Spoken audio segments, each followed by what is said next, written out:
J'ai une vision qui est de créer une chaîne de télévision qui aura pour but de donner la parole de Dieu via des séries, des films, des dessins animés, des cultes, des événements, divers programmes, débats, reportages et documentaires chrétiens, en direction des chrétiens pour les fortifier et des non-chrétiens pour les convaincre. Pour effectuer ce projet, nous avons besoin de votre don afin de le concrétiser. Si vous souhaitez devenir donateur, je vous invite à effectuer un don sur notre site ou à nous contacter à contact@ministère-de-la-réconciliation.fr. Si vous êtes chrétien, nous sommes à la recherche de personnes ayant un talent ou des talents particuliers dans le domaine du média télévisuel. Si vous ressentez cet appel en vous, veuillez nous contacter à contact@ministère-de-la-réconciliation.fr. Une page sera bientôt disponible sur notre site expliquant ma vision, son montant et la date souhaitée pour sa réalisation. Que Dieu vous bénisse. C'était le pasteur Serge. Bienvenue à notre émission Lève-toi et marche. Nous allons voir la suite de notre émission qui s'intitule Le caractère de l'enfant de Dieu.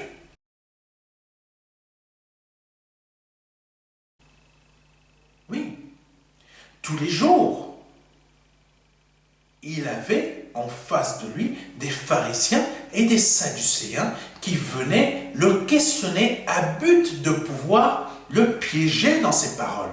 Mais le Seigneur ne s'est jamais détourné. Le Seigneur n'a jamais fui. Le Seigneur a toujours fait face. C'est son caractère qui l'a posé à faire face. Comme vous, vous devez avoir le caractère divin qui vous oblige à faire face à votre situation et à la dominer, cette fois-ci avec votre foi. Parce que le Seigneur, quand il faisait face à ses adversaires, son caractère l'imposait à faire face à ses adversaires et à retourner les situations à son avantage. Prenons ensemble Matthieu, chapitre 23, versets 29 à 33. Malheur à vous, scribes et pharisiens hypocrites, parce que vous bâtissez les tombeaux des prophètes et ornez les sépulcres des justes. Verset 30. Et que vous dites, si nous avions vécu du temps de nos pères, nous ne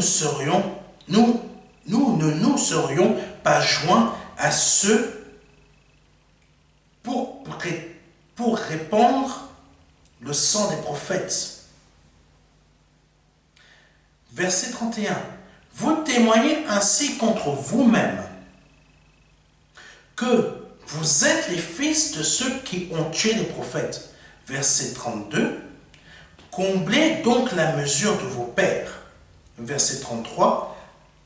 Serpents, race de vipères, comment échapperez-vous au châtiment de la géhenne? Le caractère de Jésus l'a imposé à dire les choses telles qu'elles étaient aux pharisiens, aux sadducéens, à toutes ces personnes qui faisaient partie de groupes religieux et qui venaient lui tendre des pièges. Son caractère l'a imposé à faire face et à dire la vérité. C'est-à-dire que vous, aujourd'hui, le caractère divin que Dieu veut que vous ayez, vous emmène à imposer votre foi à cette ou ces situations par lesquelles vous êtes en train de passer. Vous imposez votre foi en citant la parole et en la vivant comme si elle est déjà réalisée. vous continuez à imposer votre foi et votre loi par le caractère divin que Dieu vous a donné. Le Seigneur n'avait aucune peur pour dire les choses telles qu'elles étaient. Si c'est un chat, c'est un chat. Si c'est un chien, c'est un chien. L'apôtre Paul savait faire preuve aussi de caractère. Il savait aussi imposer sa foi et la loi de la foi que Dieu lui avait donnée aux situations par lesquelles il passait. Persécution, il imposait sa foi. Il chantait, il était délivré. Quand il était mordu par un serpent, il a imposé sa foi à la situation qui est le serpent sort du bois qu'il avait pris, le mord, l'injecte le venin, mais malgré ça, il passe son bras au-dessus du feu. Le serpent, il sent le feu, il prend peur, il tombe, il meurt. Mais le venin, est-ce qu'il est monté jusqu'au cœur de Paul? Non. Parce que Paul a imposé sa foi, la loi de sa foi, par le caractère divin qu'il avait, à la situation qu'il venait de vivre. Et les personnes qui le condamnaient déjà d'avance, en train de dire, si ce serpent vient de le mordre, c'est que la justice vient de frapper. Il devait être quelqu'un de méchant. Mais quand ils ont vu que rien n'arrivait à l'apôtre Paul, maintenant, leur jugement a changé et est devenu « Waouh! Cet homme est un Dieu !» Il est passé de méchant, meurtrier, voleur à Dieu. Waouh! Et c'est ça que Dieu veut dans votre situation. Que vous sachiez imposer ce caractère divin qui va vous emmener à imposer votre foi dans la situation par laquelle vous êtes en train de passer, afin que vous passiez, afin que ceux qui sont en train de vous juger actuellement, qui disent « Ah, elle est sale », il s'habille toujours, ou elle s'habille toujours de la même manière, ou elle ne sait pas s'exprimer, ou elle ne sait pas, etc., etc. Ou même des frères et sœurs en Christ qui sont peut-être en train de dire de vous, ah, jusqu'à maintenant, elle n'a pas trouvé de mari, ah, jusqu'à maintenant, il va finir vieil homme, ou ah, jusqu'à maintenant, ils n'ont pas de couple, ah, ou jusqu'à maintenant, son mari ne trouve toujours pas de travail, il est feignant, ou ah, jusqu'à maintenant, ils n'arrivent pas à avancer, c'est que leur vie spirituelle, elle est très basse. Ah, la situation où Dieu va glorifier son nom dans votre vie. Vous avez l'enfant, vous avez un travail, vous avez une maison, vous vous imposez à chaque situation par laquelle vous êtes en train de passer une bénédiction de la part de Dieu. Amen. Vous imposez à chaque situation par laquelle vous êtes en train de passer une bénédiction de la part de Dieu. Prenons Actes chapitre 21, versets 11 à 14. Et vint nous trouver, il prit la ceinture de Paul, se lia les pieds et les mains, et dit, voici ce que déclare le Saint-Esprit. L'homme à qui appartient cette ceinture, les Juifs le lieront de la même manière à Jérusalem et le livreront entre les mains des païens. Verset 12. Quand nous entendîmes cela, nous et ceux de l'endroit, nous priâmes Paul de ne pas monter à Jérusalem. Verset 13. Alors il répondit, que faites-vous? En pleurant et en me brisant le cœur. Je suis prêt non seulement à être lié, mais encore à mourir à Jérusalem pour le nom du Seigneur Jésus. Verset 14. Comme il ne se laissait pas persuader, caractère divin, caractère divin. Verset 14. Comme il ne se laissait pas persuader, nous n'insistâmes pas et nous dîmes que la volonté du Seigneur se fasse. Je pense que vous avez compris. Verset 14. Comme il ne se laissait pas persuader, cela veut dire caractère divin. Le caractère vous impose, le caractère divin vous impose à imposer votre foi à une situation donnée. Ça veut dire que vous ne vous laissez pas persuader par la situation par laquelle vous êtes en train de passer, que c'est cette situation qui a la réalité dans votre vie, qui a la vérité dans votre vie.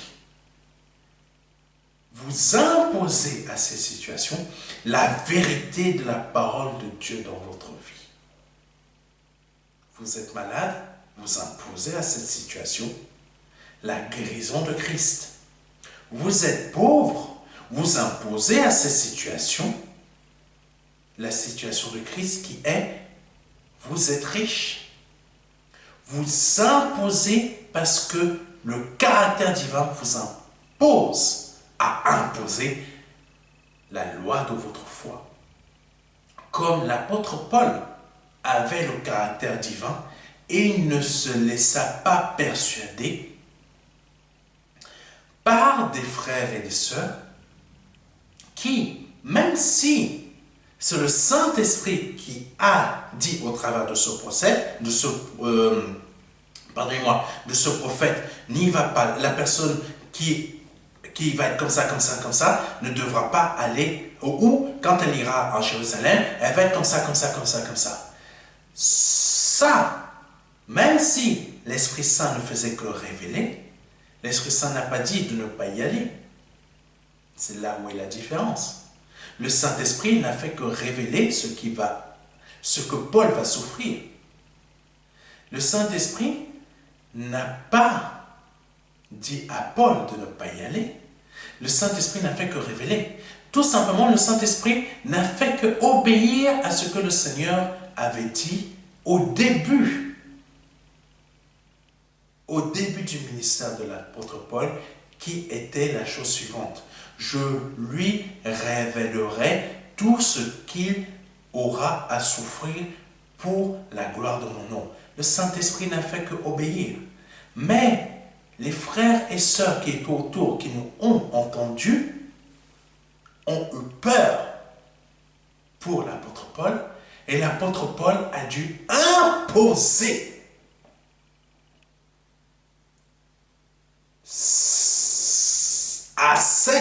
à la situation des frères et des sœurs, par le caractère divin que l'Éternel lui avait donné,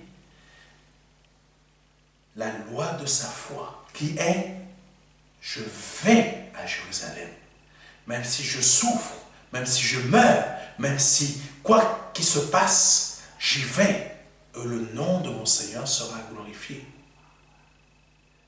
L'apôtre Paul avait ce caractère divin. Le Seigneur l'avait. L'apôtre Paul l'avait. L'apôtre Pierre l'avait aussi. Ça veut dire que, en tant qu'enfant de Dieu, nous devons posséder ce caractère divin. Le caractère en Christ nous pousse à résister à toutes sortes de situations hostiles, qu'elles soient familiales, professionnelles, sociales, financières, maladies, etc. Certains peuvent avoir un caractère orgueilleux. Mais le caractère dont je parle est exempt de tout orgueil. Le caractère divin n'a pas d'orgueil. Car il dit de notre part, non, je ne tomberai pas. Non, je ne marche pas comme cela. Non, je ne mourrai pas, mais je vivrai. Ça, c'est le caractère divin qui nous impose à dire cela. Qui nous impose à imposer la loi de notre foi qui est basée sur la parole de Dieu. David a su faire preuve de caractère quand il a dit dans 1 Samuel, chapitre 17, versets 45 à 46.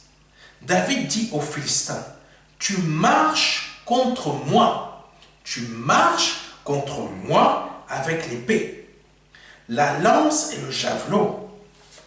Et moi, je marche contre toi au nom de l'Éternel des armées. » Il faut avoir un caractère monstrueux en Christ pour pouvoir dire ça à un géant comme Goliath. Mais David avait ce caractère.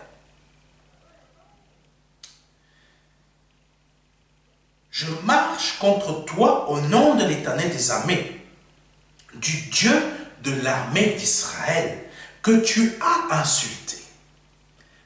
Ah, le caractère divin nous impose à dire les choses telles qu'elles sont. Verset 46. Aujourd'hui, l'Éternel te livrera entre mes mains. Je t'abattrai et je te couperai la tête. Aujourd'hui, je donnerai les cadavres du camp des Philistins aux oiseaux du ciel et aux animaux de la terre.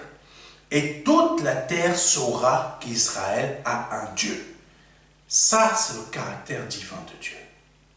Mes ennemis, j'en ferai de la pâture. Mes adversaires, je les livrerai aux chiens. Votre situation par laquelle vous êtes en train de passer, stérilité, le mariage qui ne vient pas, votre situation qui ne change pas, problème de dette, etc., etc., votre famille qui vous a rejeté, votre père qui ne veut plus de vous, ou quoi que ce soit d'autre, ou une maladie qui n'arrive pas à partir, ou le cancer. Là, le Seigneur veut que vous compreniez et disiez que vous avez le caractère divin qu'il faut pour pouvoir emmener cette situation par laquelle vous êtes en train de passer à la livrer en pâture aux chiens, aux oiseaux du ciel, par le nom de Jésus-Christ de Nazareth. C'est ça que le Seigneur demande. Et c'est ça à quoi le Seigneur veut vous emmener, à avoir ce caractère divin comme David, qui a dit, aujourd'hui, je donnerai, il faut du caractère pour dire cela, à un adversaire qui est largement plus grand que vous, comme votre situation. Aujourd'hui, je donnerai les cadavres du camp des Philistins aux oiseaux du ciel et aux animaux de la terre. Et toute la terre saura qu'Israël a un Dieu. C'est du caractère divin. C'est un caractère divin et c'est ce caractère divin que le Seigneur veut que vous ayez. Vos problèmes, quels qu'ils soient, ou adversaires, qui représentent en gros vos ennemis, doivent savoir que vous avez un Dieu.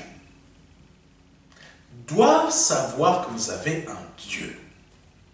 Le caractère est ce qui va donner du peps. Écoutez-moi bien. Du peps à votre foi pour dire non, je ne mourrai pas. Non, je ne mourrai pas. Non, je ne finirai pas vieille fille. Non, cette année ne passera pas tant que je ne tomberai pas enceinte de mon mari. C'est le caractère divin qui vous impose à imposer la loi de votre foi à votre situation. Nous avons besoin, et vous avez besoin, de ce même type de caractère. Car nous sommes à chaque instant de notre vie confrontés à des perturbations qui ont pour but de nous éloigner de la présence de Dieu ou de passer à côté de notre bénédiction. C'est là qu'intervient le caractère divin pour nous empêcher d'arriver à un tel point, mais d'avancer.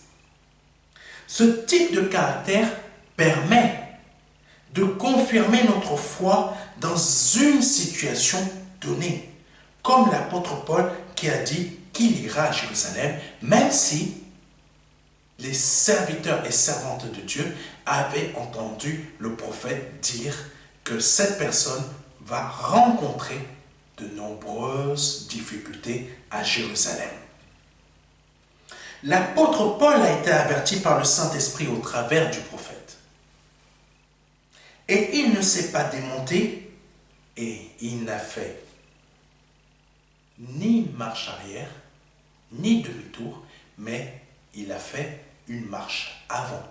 Et le caractère divin de Dieu nous impose à toujours faire une marche avant. Par son action, le Seigneur avait vu qu'il était déterminé, donc l'apôtre Paul, à faire front, à faire face, comme le Seigneur lui-même, quand il était sur la terre, aux épreuves et adversités qu'il allait rencontrer à Jérusalem, puis à Rome.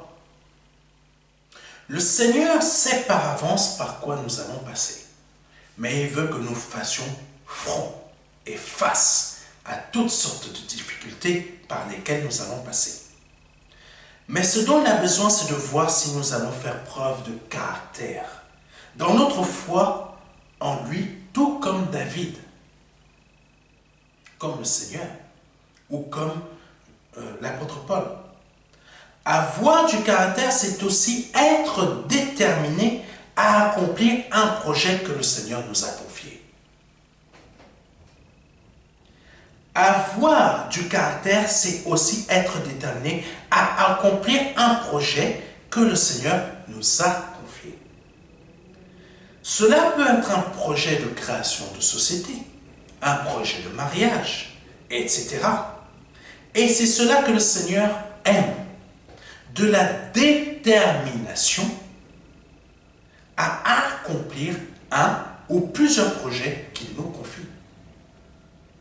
Tout cela est lié à notre foi en Christ. Le Seigneur était déterminé, tout comme l'apôtre Paul, à accomplir la mission qui leur avait été confiée. Si vous êtes déterminé, le Père va aimer vous regarder et faire preuve de caractère dans votre foi. Si vous êtes déterminé, le Seigneur, de là où il est, il va aimer vous regarder. N'oublions pas non plus que Dieu est un guerrier efficace. Et pour être un guerrier efficace, il nous faut beaucoup de caractère. Tout comme Dieu, tout comme le Seigneur quand il était sur la terre, tout comme David, tout comme l'apôtre Paul. Notre caractère déterminera, il faut le savoir, notre caractère déterminera notre foi dans les projets que le Seigneur nous aura confiés ou peut-être vous a déjà confiés. Un guerrier sans caractère est un guerrier qui se fera détruire très rapidement par ses adversités. Vous serez détruit très rapidement par votre dépression si vous n'avez pas de caractère. Vous serez détruit très rapidement par les critiques des frères et des sœurs ou des gens du monde si vous n'avez pas de caractère. Imaginons que vous rencontrez de grandes difficultés financières et que cela s'empire de jour en jour. Si vous n'avez pas de caractère, si vous n'avez pas de caractère divin, vous n'allez pas réussir à vous en sortir. C'est pour ça qu'aujourd'hui, le Seigneur a voulu que je fasse cette émission afin que vous puissiez faire preuve de caractère divin, afin d'imposer votre foi, la loi de votre foi, aux situations par lesquelles vous êtes en train de passer. Que Dieu vous bénisse et que Dieu vous éclaire suite à cette émission que vous venez de voir, afin que vous puissiez comprendre aujourd'hui le type de caractère que l'Éternel veut que vous ayez. Je vais prier pour vous et je vous invite à étendre votre main vers la mienne afin que vous puissiez recevoir aujourd'hui le caractère divin que l'Éternel veut que vous ayez.